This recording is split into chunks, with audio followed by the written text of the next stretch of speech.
Having an autistic son is challenging. But it's also fascinating to film. I've been a cameraman my whole life, everything from documentaries to feature films. When I first turned my camera on Fraser and his twin sister Hallie, I had no idea I was beginning a movie about a family dealing with autism. We're going behind the scenes this morning of a powerful new documentary, Love, Hope, and Autism. Welcome to the show. We've got Andrew from Autism BC and Robert, you're Fraser's dad. When someone meets Fraser for the first time, as many of us are this morning as we watch just clips of this documentary, what do you want us to know about him? Well, it's kind of a how will he respond to that person? It's really a matter of the unexpected that I'm always thinking about, because in normal circumstances, Fraser's perfectly normal. He seems to be quite average. In fact, you'd think he would be, unless there's something to distract him. And then he may get kind of anxious.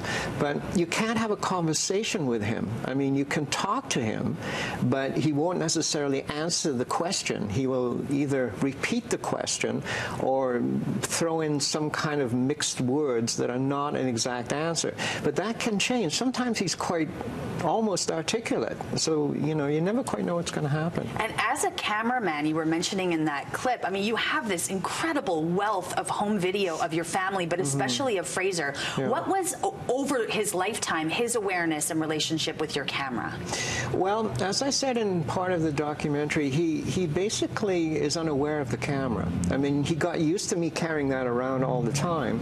So it was never, he didn't know that I was actually taking video of him. He would just do what he was doing, and then occasionally he would look right at the camera and I'd look right at him with the camera, and there would be those great moments where you can almost see inside his head, but he's not saying anything. Andrew, there's a theme in the movie, or it does broach the question about what happens to someone like Fraser when they age out of the publicly funded system. Can you give us some insight about what would happen to someone like Fraser when they turn 21? Sure, yeah. So in British Columbia, for example, you age out of the system when you're 19, and the system being the supports that are in place with the Ministry of Education supports, and then through the Ministry of Children and Family Development with therapy supports, along with a host of other services that Ministry of Children and Family provides. And it is like you talk to families, it is a cliff of services that just really do end, and therapy doesn't get extended.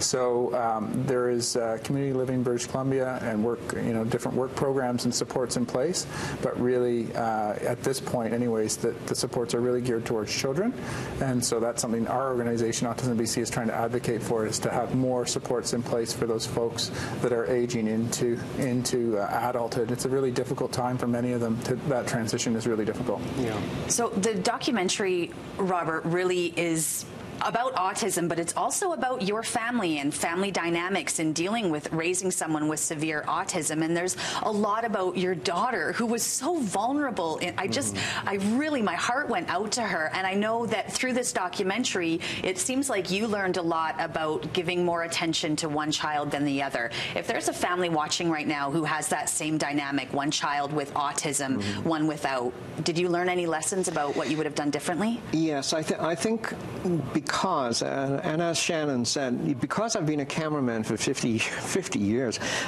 it's an automatic process for me. I literally would carry a camera around all the time. I mean, it was just the way it was. And so because Fraser was so fascinating to me anyway, I had a tendency to forget about Hallie. I thought, well, she'd be fine. She can look after her own thing without having to worry about me being there with her all the time. But the big mistake I made was that I didn't take the time to really try to communicate with her and talk with her. And I think that's something other families will need to know if they have an autistic kid who somehow seems to take all the attention. It's difficult for that other sibling to be recognized in the same way. Well, thank you so much to you both for joining us, and congratulations. It really is a powerful new documentary. Love, Hope, and Autism premieres on CBC Documentaries, POV, yeah, March 18th? Yes. Wonderful. I highly recommend it, and it is BC-based, about a BC family raising a son with severe autism. Breakfast Television continues after this.